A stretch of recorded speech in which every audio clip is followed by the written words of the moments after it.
Duty free. Duty free. There's a duty free here in Los Angeles. So I'm here now in Los Angeles airport. I need to wait until 11 o'clock is my flight.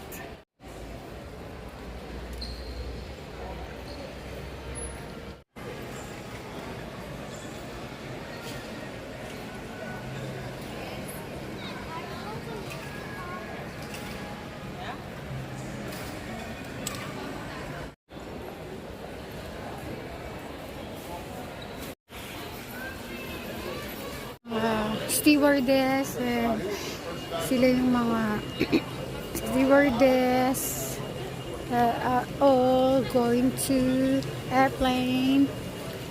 So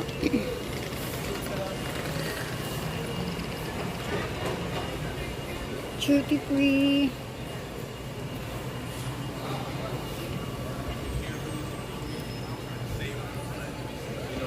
Starbucks there. Show to you guys.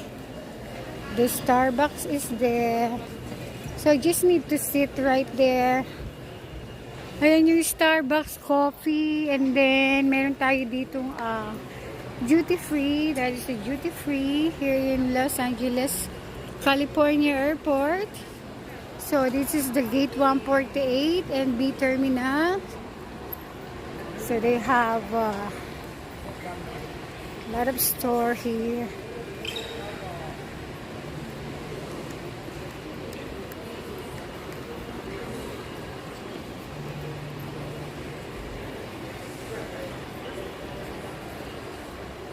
It's a nice airport in Los Angeles. It's really huge. Very huge. Yeah.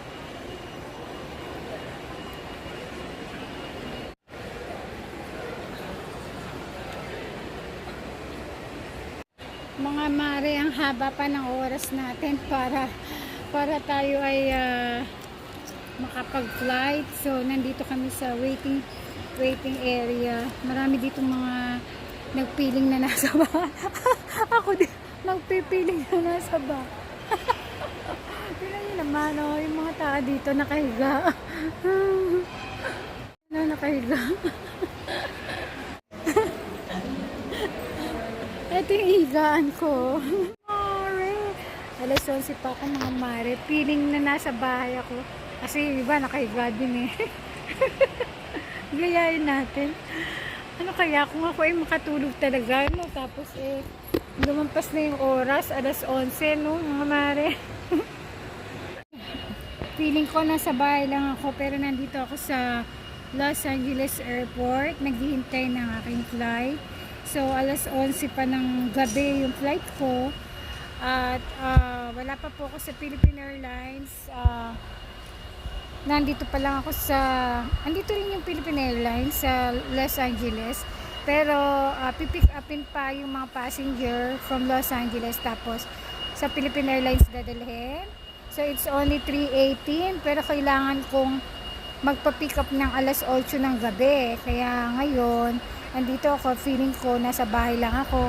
Yung iba natutulog talaga, yung iba natutulog, pero hindi ako matutulog kasi baka mapasarap ako ng tulog tapos mawala yung gamit ko, diba? So ayan, hindi ko alam kung anong gagawin ko. Natour ko na kayo mga marites. Kaya mapapahinga na lang. Hindi ko alam kung anong gagawin ko kasi ang dami kasing ang tagal pa ng oras ko mga marites. Ano ba ang dapat nating gawin? Hindi naman ako pwedeng matulog talaga kasi baka bigla akong mapasarap sa tulog tapos bigla lumampas yung oras ko, diba? Kaya ngayon, kaya ako nag-live. Pero pwede rin naman akong magpiling bahay dito. Kaya lang nakakayak kasi baka mayroon ding hihiga dito. Gusto ko rin humiga at matulog. Kumbaga parang yung iba natutulog talaga sila. Siguro ano sila, talagang puya. Pero kung hindi ko magawang matulog kasi mahirap na, baka lumampas tayo. So babay na mga marites, may pa-share ko na kayo. Bye!